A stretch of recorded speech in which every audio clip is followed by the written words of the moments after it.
Joey Reese and Big Red Shop. All right, you guys, we are back. We took a little break because Michael had to go pee pee. So what were you gonna say? One story I remember is, and I don't think I've asked you guys this. We were on our tour right after Soundtrack. Okay. And we had done a all night drive. We played at it was in Minnesota at a stadium in the morning. Yeah. Do you remember? No, it was Green Bay. It was Green Bay. Oh, that's right. We drove all night to Green Bay. It was For like a big youth rally? Yes. Set the stage. Let me Paint a set the picture. stage for this because I was always involved in the business. Right. That show funded the whole tour. Right. So. Well, yeah. No, I mean that was just the bottom line. That show was paying for the whole tour. So It's still paying my water bill. anything that we would have made at any other show, and what we would have sold in merch, then would have been like, oh, we can split this at the end. But that was the anchor show. It was a festival, right? Yes. So continue now.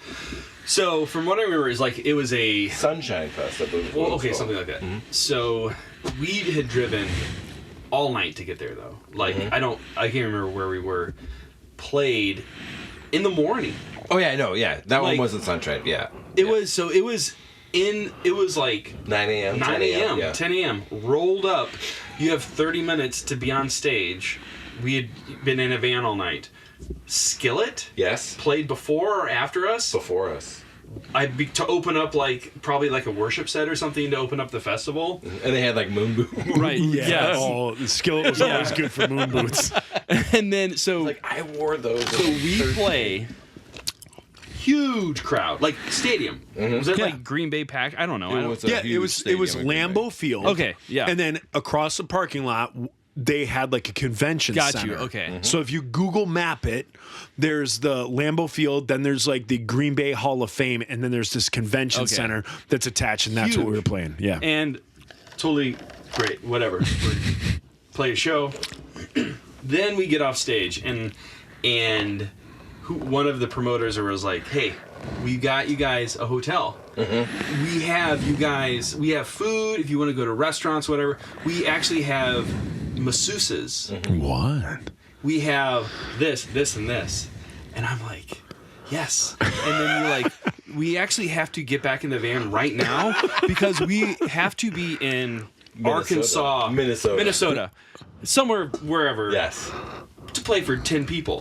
And we're just we drove from Texas or not really, but wherever, all night long. And it was just that moment of I think we had a moment of just what should we cancel? And it was this was the second to last show, and the show we were about to drive to the last show. Yeah. And we knew it was going to be tiny. And I think I know exactly where the show was. I think it was in Edgerton, Wisconsin. Okay. And that was on the border of Illinois and Wisconsin. Right. But I think I had a girlfriend in the That's why we had to go to that. And I think we played that show and then just drove home right after that too. And so it was just boom, boom, boom. Yeah.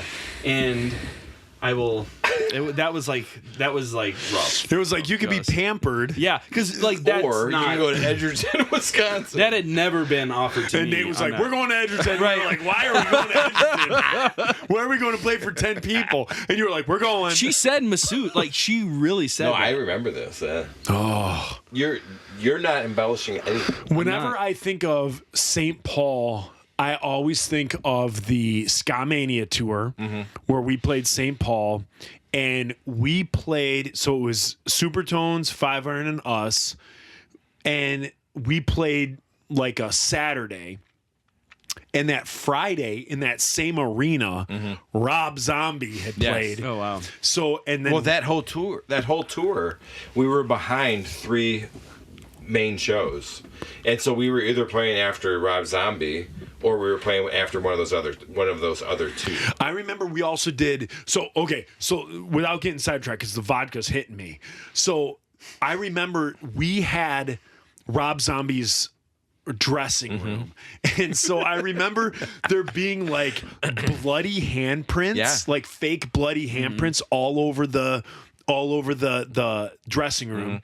And I remember there being a set list, and then there was also a list that said everything that he had to do prior to. So we found this list, and it was like 6 hours prior to the show, 6 Bayer aspirin, like a shot of NyQuil or Dayquil, like all this medication. Then it was like 4 hours prior, 3 Advil, blah, blah, blah, blah, blah, blah, blah, echinacea, zinc, blah, blah, blah.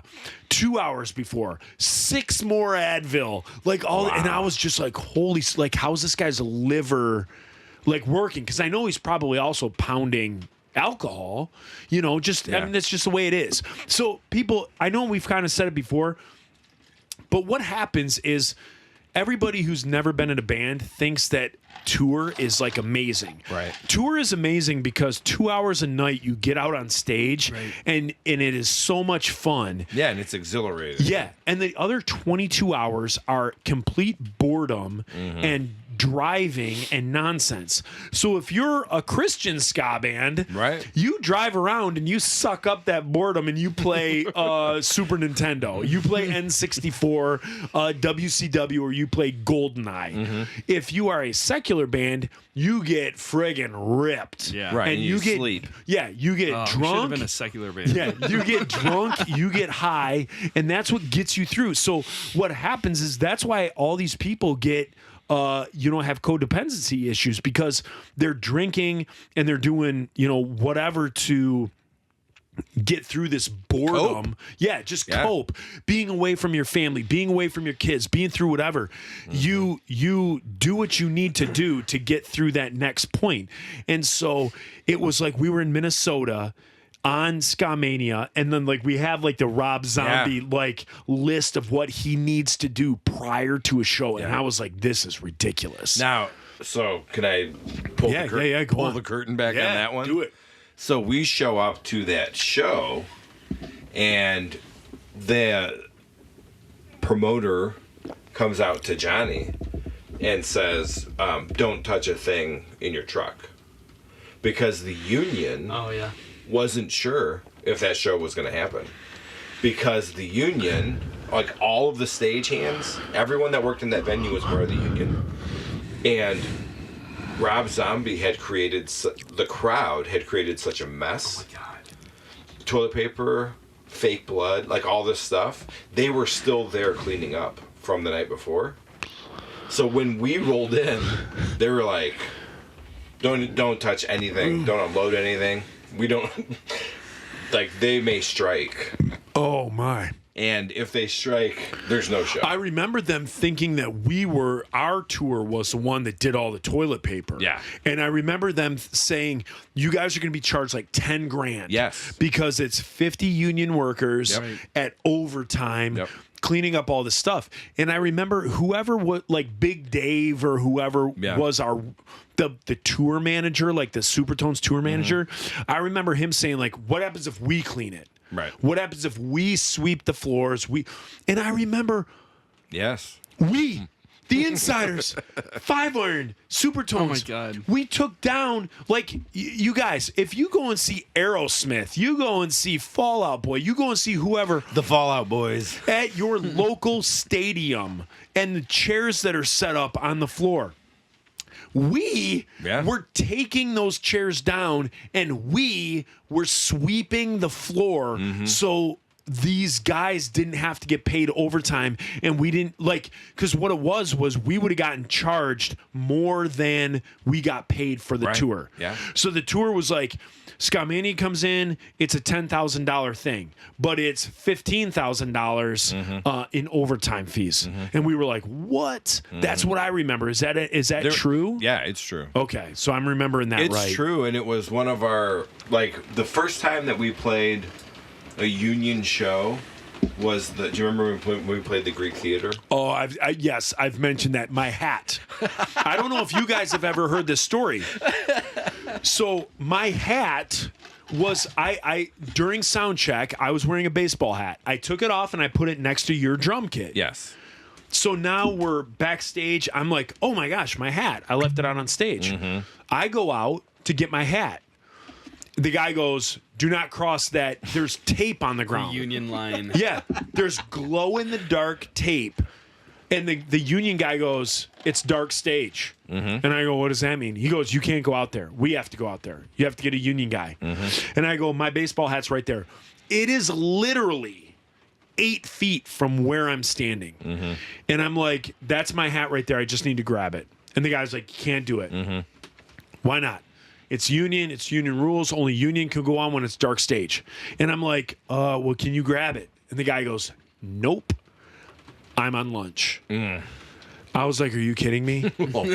I'm just standing there. And I go, I'm getting sunburned. I go, what if I grab it? And he goes, you will be fined out the ass if you grab it. I'm like, are you kidding me? So then the next guy who comes to talk to the guy who I'm talking to, I'm like, hey, buddy, can you just grab my baseball hat? The guy's like, nope. I'm on lunch. The next guy comes. He's like, you're hanging out in the lunch area. Yeah. I'm like, all you have to do is walk Get out of 8 our feet. lunchroom, Joe. Yeah, like you just have to walk 8 feet, grab my hat, give it to me, I'm gone. Like, you look like a good guy. Like, hey, you did me a solid, whatever. Right. Nope. I'm like, are you kidding me? And then later on in the show, that's the show where Gwen Stefani, we had at the Greek Amphitheater, the Greek Theater.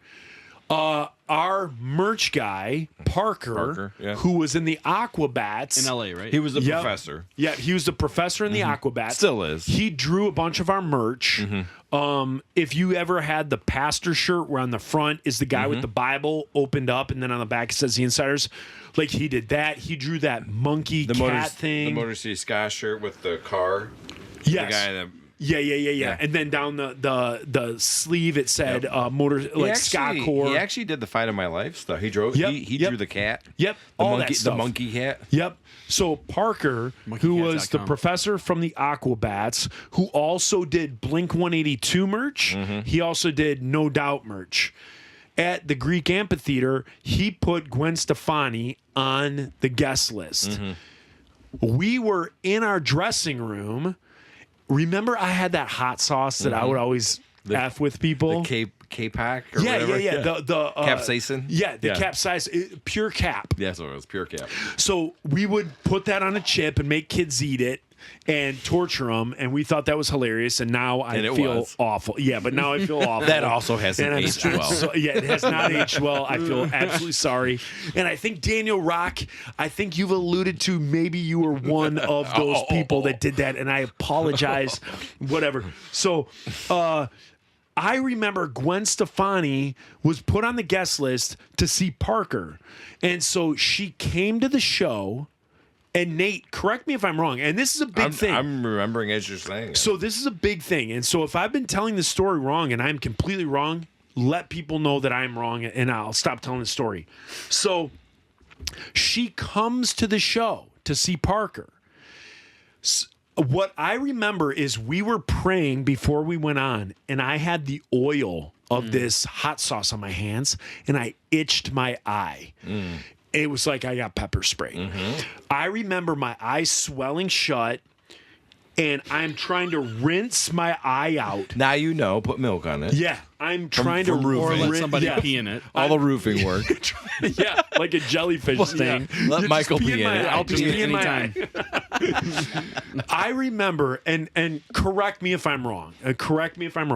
I remember a knock at the door and someone going, "Gwen's here." So correct me if I'm wrong. I remember hearing Gwen's here, and I remember in my head that I remember the story is Gwen Stefani poked her head in our dressing room and said, "Good luck, guys." Shut the door and left. At that moment, my eyes are swollen shut. They're streaming tears. I'm peeing in your eyeball. Yeah, you're peeing in my eyeball. I'm splashing water in. I didn't get to meet her. We didn't get to say any. I am going nuts, and then I end up going out on stage. My right eye is almost swollen shut. So we're playing the Greek Amphitheater, which is one of the greatest dream. places to play. Amazing. Yeah, It's a dream. In It's a LA. dream. Yeah, It's a yeah, yeah. dream. And so, whatever city you live in, whatever the biggest venue is, And that best. like, yeah, This is better. Yeah, It's better. That's what this place is in LA. Stop going to whatever venue you're going to. This is better. Yeah, so we're playing there. Stop supporting local music. Yeah, on the Ska Mania. And so I remember going out on stage and I'm singing and my eye is bloodshot. I mean, bloodshot. It's swollen shut because it's full of hot sauce. The way I grip the microphone, I hold the head of the microphone, giggle. I hold the head and I put my finger.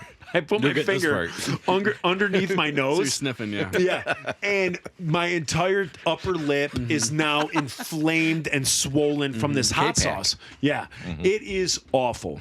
But that's what I remember from the show is I could have met Gwen Stefani through Parker. You could have. And she poked her head in and said, "Good luck, you guys," and just shut the door. But God had other plans for you.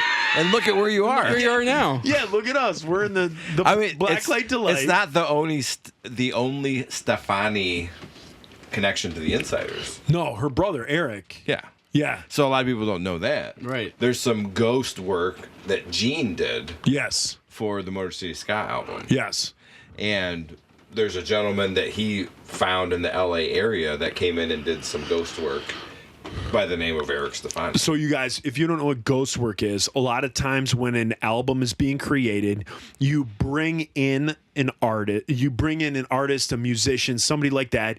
You pay him a little bit extra money to play on the album, but not have his name present or her name. name present That on didn't the age album. well. They just That story that you just told did not didn't age age well. That did not age well. So, for instance, I am a huge Less Than Jake fan. However, our friend Frank Lenz played on Less Than Jake's Hello Rockview so good. because But can I tell you more behind that? yes, absolutely. So I'm also friends with Frank Lenz, and I remember Frank coming to me and saying, "Nate, can we sit and you show me some of the ska beats that you do?"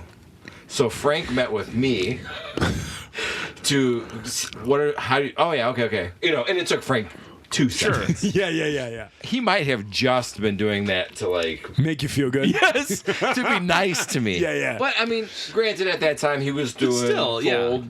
he's ridiculous musician. Did you come to that Damien Gerardo show a few years ago? Yes. Oh, absolutely. So Frank is like, "Hey, show me these beats that you're doing because I'm doing a project. Yeah. I'm doing a ghost project where I'm playing drums."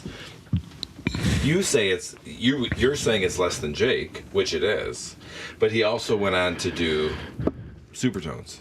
Yes, I do know that he did some So- Supertone stuff. So if I listen to certain Supertone albums, my drum parts are the parts that Frank played on the Supertone song. And it's like, why didn't they just ask me to play it? And I would have. Well, Frank was. Because you're not Frank Lynch. I know. Yeah. I mean, Frank was. But it's so funny. Like people don't understand how much is done behind the scenes. Yeah. Of that. Like. Yeah. Because it's like Movie magic. Well, you want the personality or you want the face on tour. Yeah. You may not want them on the album. Yeah. Like, because they may not be good. Yeah. Again, back to Fight of My Life. I was not a good click drum player. That I didn't know how to do that, and that shows all over that album. It's like I listen to it and it's like painful. I'm like, Really? yeah, because I didn't have the skill set. Like, it had never been introduced to me. I'd never practiced to that, and it was just like it sucked all the life out of it. But then after that, I never went away from it. Yeah. Even like little projects that I do now, I'll still play to a loop. I don't play to a click, but I'll still play to a loop because it's like I understand the concept of it. But back then, I had no idea. Like Reese and Andy from Five Iron, obviously Reese is part of a Pickle and Boot Shop, and we've had Andy on a lot lately. Click is a lot of stuff that they play to. And I've always been like, what? Like, no way. Like, we never... Not live. No, not live. Yeah. So And did so you- they do it all live. Did you do it? Like after Fight of My Life? Yeah. Yeah. Okay. Oh yeah. So like Every album. from that on. Yep. Because it's good. But like I understand it. Like I've played with plenty of drummers who like they won't play without it. But you're right. Don't bring it to me when I'm about to record. Right. No, absolutely. You destroy all the writing. Yeah. And I think for recording, it makes sense. Sure. Because you're creating something That's there, that someone's solid, gonna, someone's going to go back to it. Right. That is the listening. Mm-hmm. Live, that's not the case. No. Live, it's like if we want to start at 100 beats per minute and end at 180. Yeah. Because Fuck you, that's how we'll do we it. feel. That's what we'll do. Yeah. Because this is our show. Yeah. And you're here for us. Right.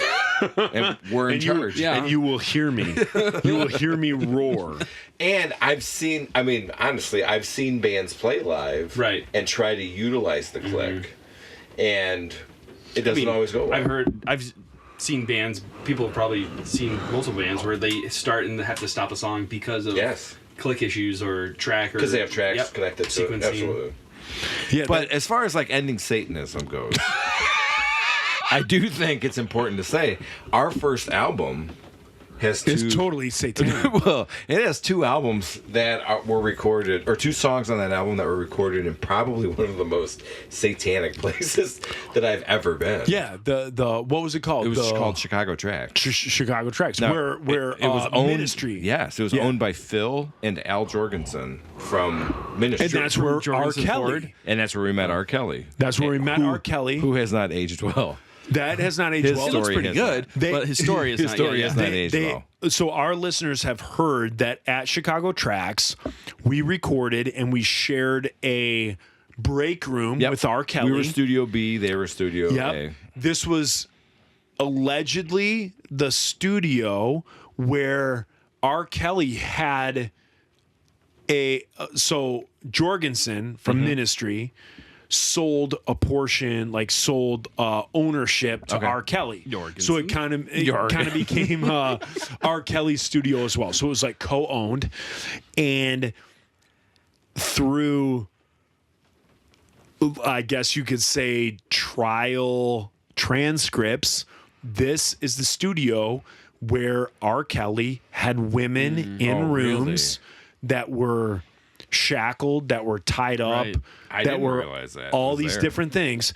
And if you remember when we were there, they said, don't go in these rooms because R. Kelly's band records throughout the night, and then in the daytime they sleep. Jeez. So they're in there sleeping. Yes. Do not go in here.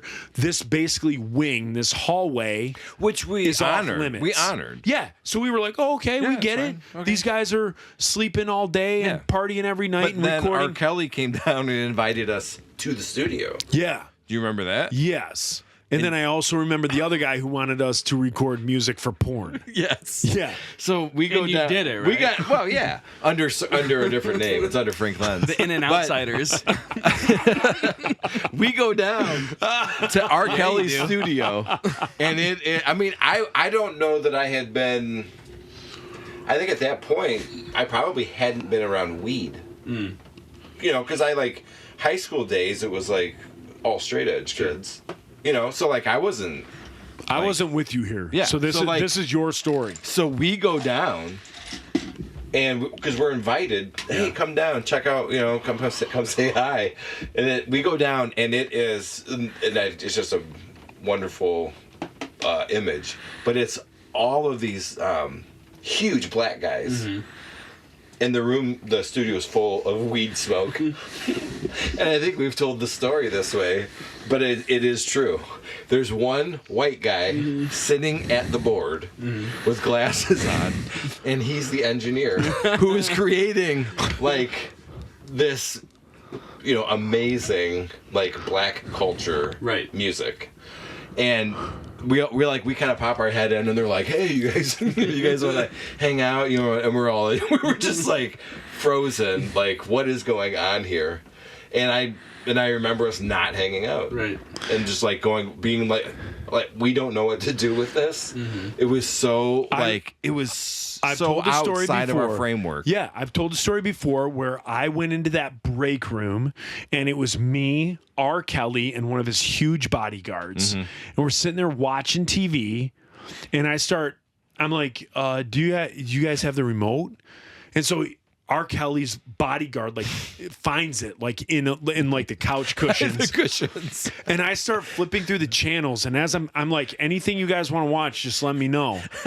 And I come across MTV, and as I'm on MTV, it's R. Kelly. Yes. His videos of him doing "I believe I can fly, I believe I can," and I like slowly turn my head and I look at him. He looks over at me and he winks, and then I just turn the channel. But that's so much like the Rodman story. Yeah. So like when we were hanging out, tell when your we're Rodman story, hanging 'cause out they've with heard mine. Rodman, like I'm a Bulls fan. Right. I'm following the season. He has not shown up to training camp. And he's there. I know where he is. Yeah. He's on my porch. Like, I mean, they were like, Rodman hasn't, like, it was a big deal. Rodman didn't show up at training camp. Can you imagine having like your iPhone now and like just video? Oh, and totally. selling it? Yeah. Oh, yeah. Ridiculous. So, like, we would have got our we got our we'd have been asses sued. killed. Oh, yeah. So, like, I'm watching ESPN, and it's talking about how he has not shown up Right. to training camp. Nobody knows where he is. We know where he He's is. yelling at you at a He's party for next not door. drinking. He's inviting us. Right. He wants us to cancel a show with the low hellos or Right. the Halo friendlies, Yeah. so that we can play Halo at his friendlies. house. Ginger. You know, he's so mad at us and like furious, cranking Whitesnake Yes. like to the next Hot level. dogs, 2 hot dogs just rolling around in boiled water. And all the while, they're like, What? you know, So- Dennis hasn't shown up. So he invites us over to his party, and he tells us that there's food inside. Oh, come over. It's So me and Bram go inside. I'm like, I Mm-hmm. gotta see what's up in his house. So we go in. The food, the big food spread in his house was 3 bags of potato chips that were open, and a commercial size kettle of water boiling with 2 big bloated hot dogs just rolling around in the water. Yeah. That's what you could have had. Yeah. You could have had a boiled hot dog and potato chips. That was the food at a Dennis Rodman party. Was And Whitesnake was cranked. Was cranking Whitesnake a euphemism for something? Oh no. It was so loud. Lonely as the night. Oh no, what is it? And I don't know. He was married. He was married amazing. to Carmen Electra at Was the she time. there? No. She was not there, and he was with, allegedly, about 8 feet behind us, another young lady that. But he had a handler. It was so interesting. Yeah. So interesting to watch. Like, the handler would be like, Dennis, do you know who went upstairs? And he'd be like, oh, yeah. I mean, it was just like a couple of my buddies. And he'd be like, you need to go upstairs, and you need to lock the room. Like, you need to lock the door lock to your room. door.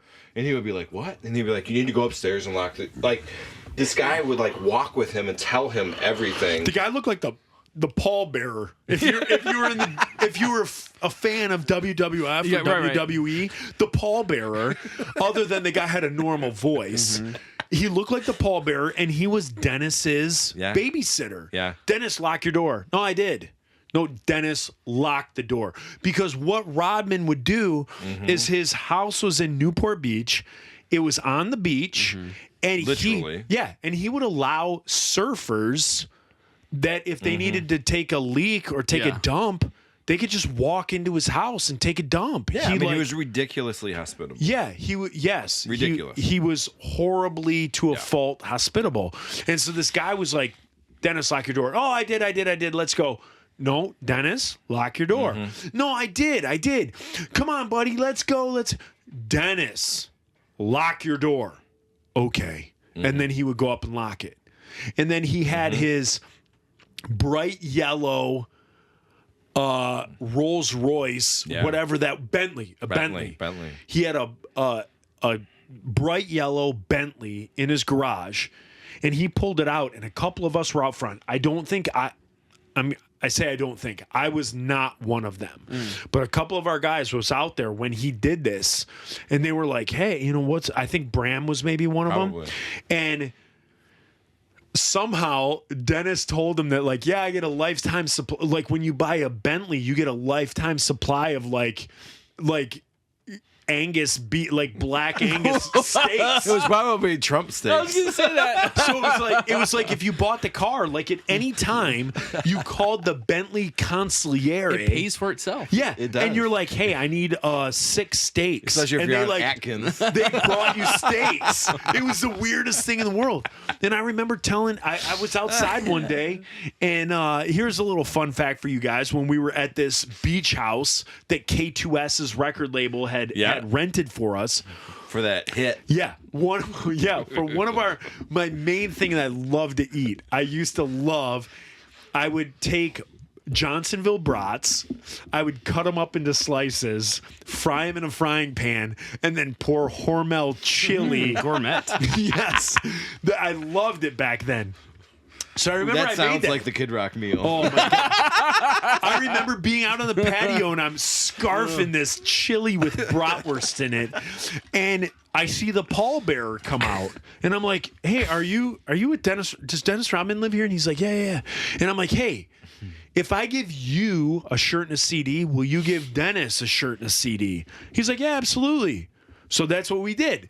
We gave him a shirt and CD. Next thing we know, we're over at Dennis's party, and then the next thing we know, he's on Diane Sawyer wearing our shirt. Do you guys have basically paid for my first house? Yeah.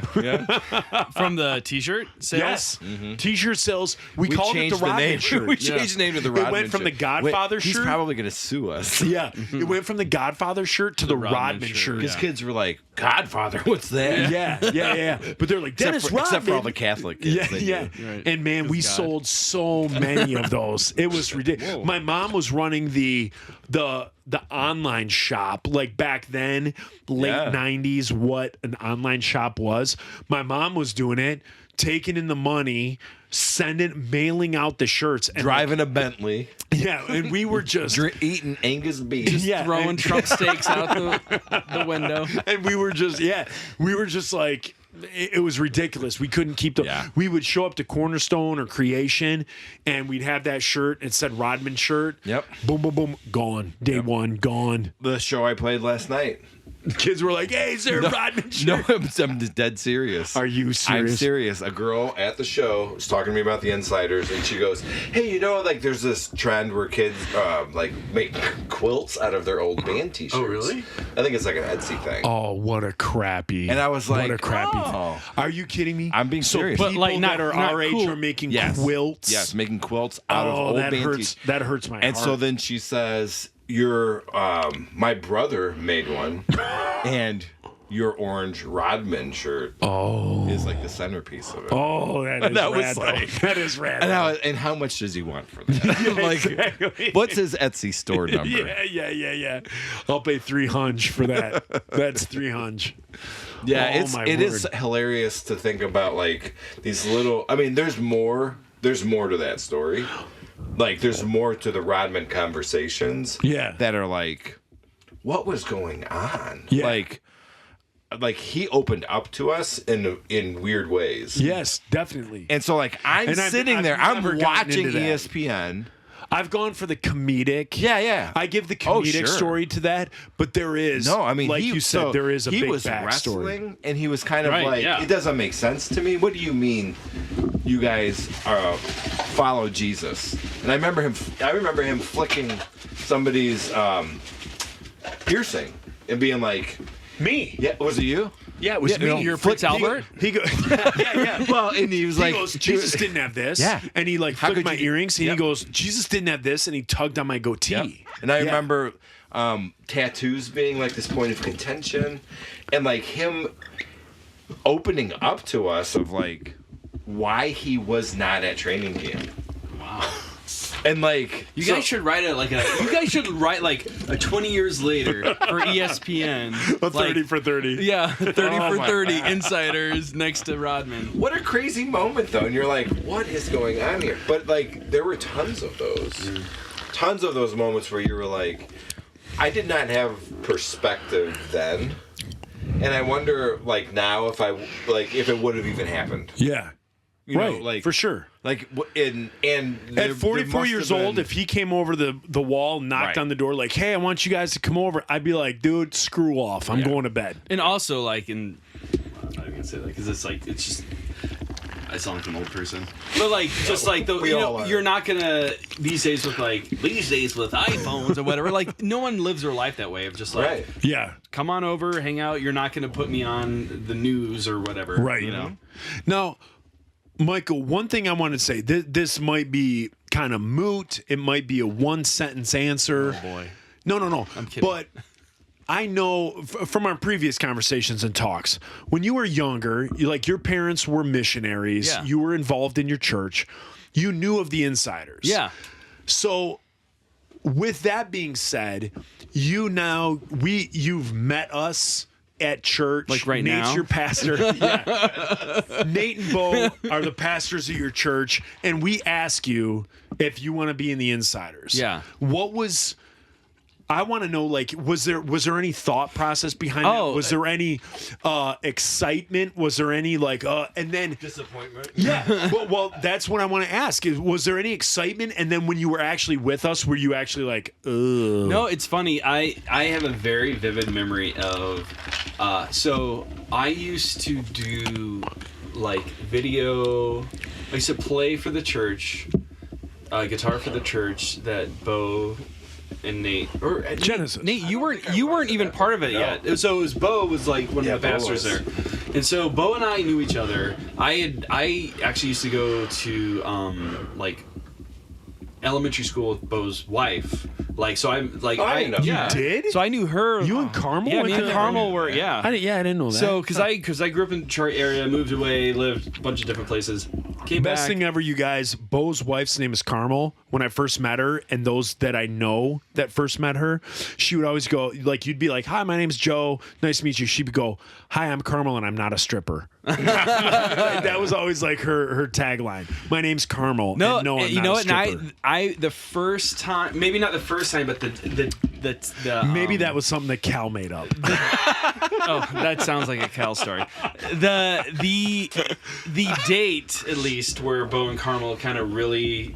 It was like a double date. I wasn't going Double donger? whatever. Double dong. I went so Bo and Carmel and I and another friend of ours went to a Foo Fighters concert. Okay. Like, that's like kind of where they Hit it off. This is like the Foo Fighters episode. Yeah. Anyways, so Dave no, Grohl, so you better get a hold so I of used us. to play. You better be on this pickle boot Barrett shop. Jones. So Yeah. I was in a at the offices of Genesis, the church that we were going to at the time, or the church that Nate and Bo are pastors of now. And I was working on a video with Bo. I had shot something, and he was just like, "Oh, hey Michael, just wanted to talk to you about." And it's kind of like this weird thing of like, Oh, if you would Jesus. ever be interested in, maybe like playing guitar for the Insiders, or whatever. What's funny though is, just brought it back to me. You would always joke with me and Cal of like, I'm gonna steal Michael for like a side project or something, and Cal would get like so mad. Yo, he would get angry. Do people know who Cal is? Yeah, so Cal was Cal's the guy on who The Hunted. rapped on Yeah. The Hunted. He Yeah. was a rapper on The Hunted. If you've looked at internet videos, there's I'll Fight Fest. Cal's been on there. He was a big morning DJ in the Detroit area for a huge radio station called 89X. So that was Cal. Yeah. So To this day, I think he's still no, pissed. he's pissed. But it was funny. So because you and I would show we'd be So at. Joe killed mode. Is what you're Because saying. honestly, well, really, he did. But the funny thing was too is like I knew Bo and you, and I knew all the other guys just kind of like would show up and stuff. But then I knew you through Cal, and we'd be places, and you'd be like, "Oh, we should start a side project." Kind of thing. He would get Yeah. so mad. And then so when Bo actually asked me, I was just like, Yeah, I'll do it. totally, for sure. And I like that day, I like told Cal, and Cal and I love him, and I would say this to him now, and I made fun of him. Then he was like, dude, I'm working on stuff right now. Mode is gonna be like, we're about to play places that insiders will never play.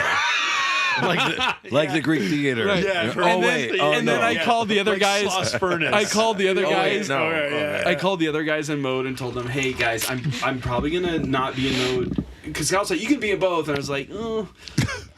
I called the other guys and they were all like, okay. And they were like, I don't think I can be in Mode anymore either.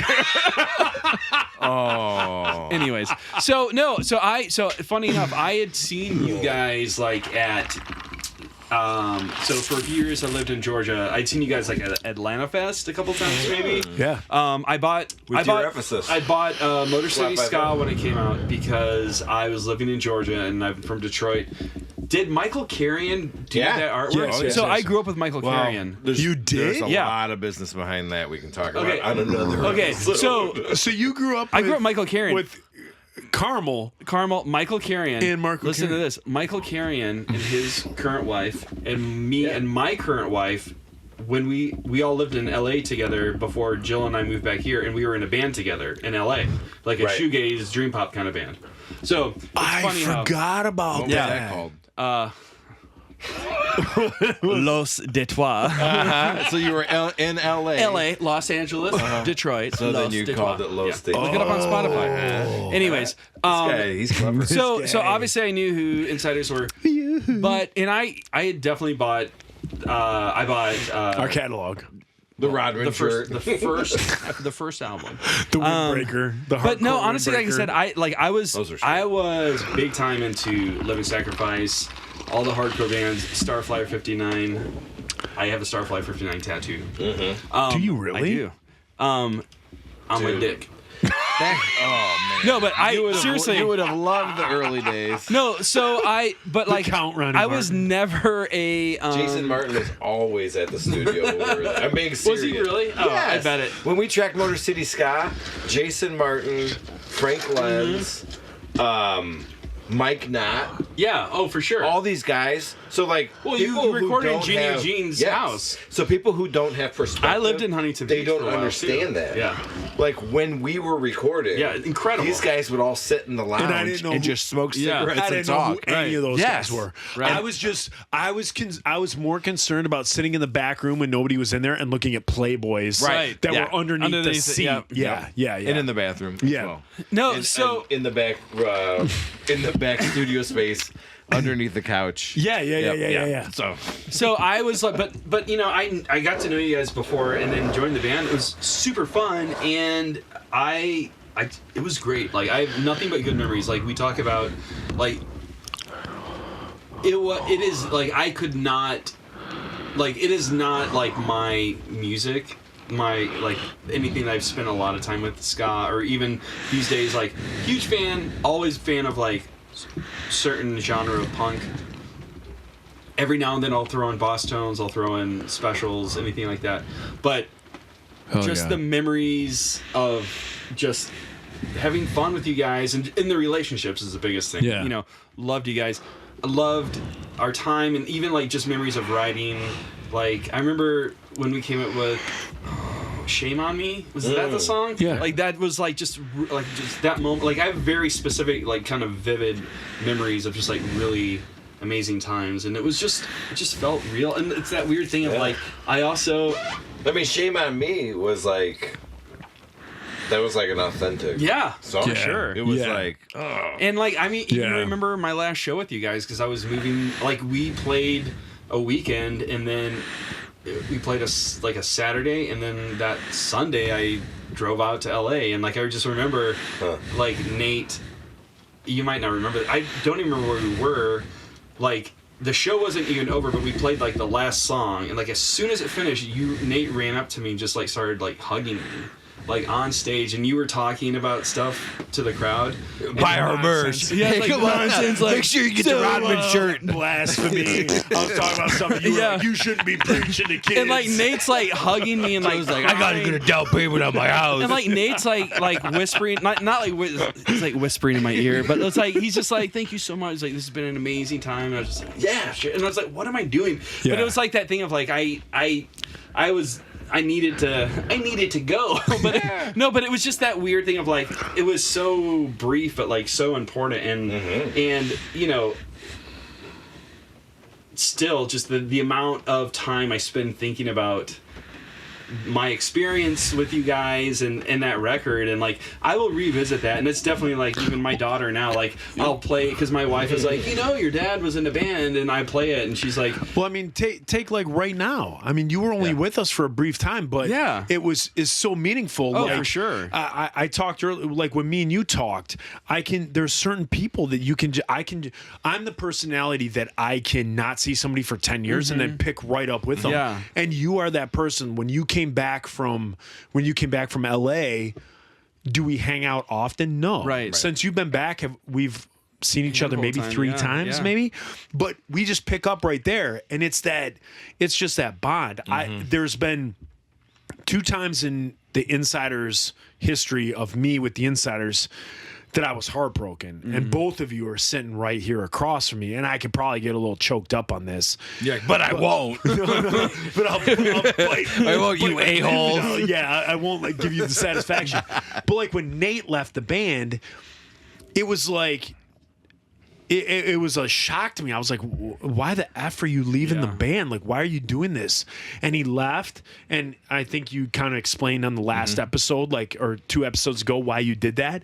But you did eventually come back. Yeah. So when you came back, it's almost like that whole thing was like forgiven. Like, we're done. Yeah. Okay, like, that season's done. Yeah, there's no reason to bring that up again. But the other one was you. Like, horn players came and went. Right. You know, came and went. And sometimes we would intentionally extend the horn line. Yeah, and let's add another trombone for fun. And like the horn line, everybody came and went, but like you two sitting across from me, you two are the ones that bummed me out. Like when you left, and now mind you, we then got Darcy after that. And, Sure. And actually, Matt we had we had Royce.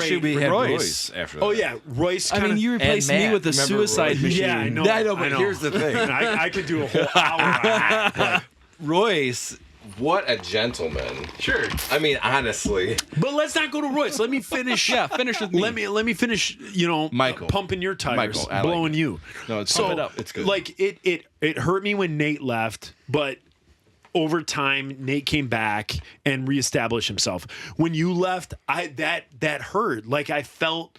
Because when me and you had that moment after things had gone crazy with the Insiders, things were nuts. It felt like things were spinning out of control. And me and you sat there and we were like, you know what? This is the first time this is fun. Where we could hang out with everybody. And Michael, you were a part of that. And so, like, I can think back to the fun times I had in the Insiders.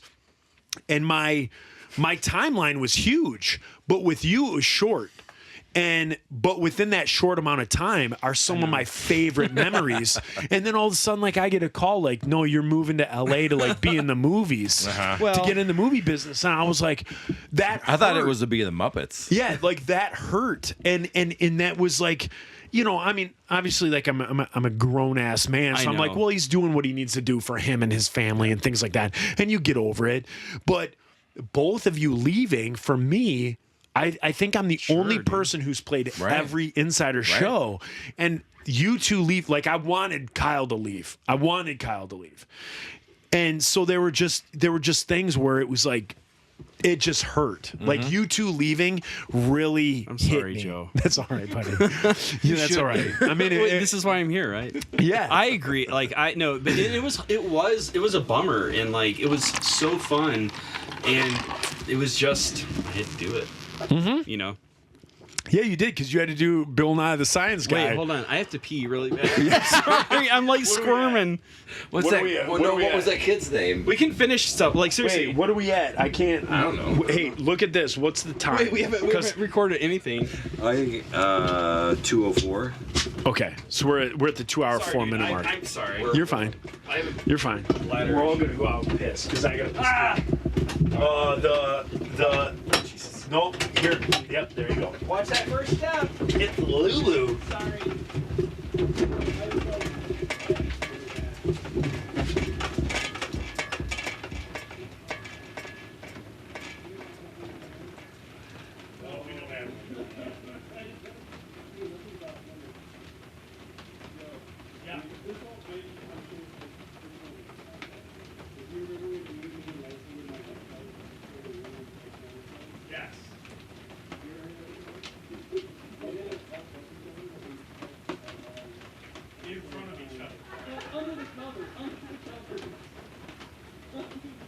Yes.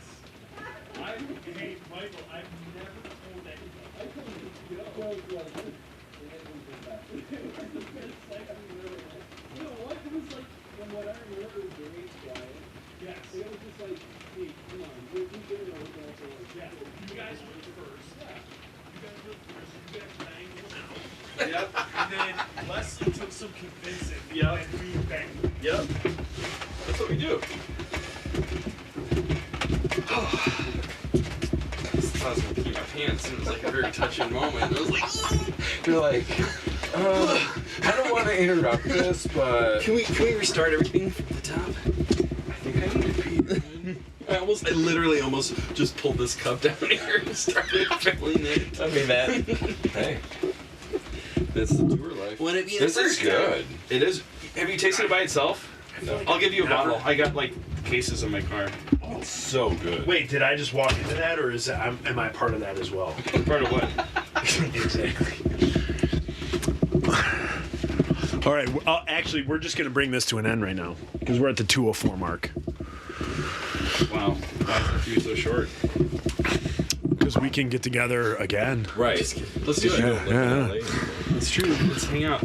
Can I just say? I feel like I just wanted to say Yeah. something. Do a pause. Yeah. And then start in. So give it a 3-second. Oh, now I don't know what I was going to say. All right, you guys, we all just took a break to go out and take a leak, and in the pouring rain. So we're all outside in the pouring rain. Wet and cold. Yeah, but Michael has something to say. No, just to wrap everything up with that, like it is one of those things where it is such a moment in time, and I know it sounds cheesy or whatever, but like it's good to see you both. And I've seen Nate and I for a minute tried to start a band. Yeah. And just Thanks for calling. He's into a lot of weird music. So I'm in like really obscure Christmas bands. So, but no, And I didn't want to play with. Let's go with that. Let's do it. Let's go with that. Why Let's just be not? this Let's crazy do it.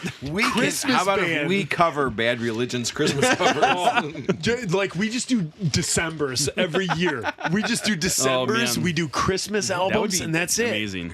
No, but it's great to see you, and like I don't know, I love you both.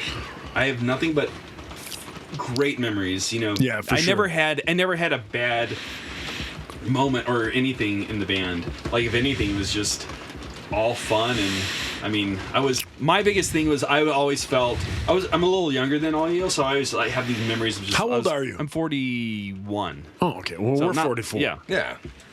but I just felt I was Not like, that much younger. you a-hole. no, but like I just always like How dare thinking you. back, I was like, probably, I know. And just like That was one of my issues, though. You were always talking about how young you were. how young and spring I was. yeah. Wake up! It's time to go old I explore the was. world. I just have memories of being like this moody bastard on the because we had that fun bus that one time. Yeah. But whatever. So, you guys, we're going to bring this to an end. In the future, it is amazing that I've been able to, and I'll just admit it, to reconnect with Nate and reconnect with Michael. And Reese and I are going to record again this week, and you're going to start to hear him on here.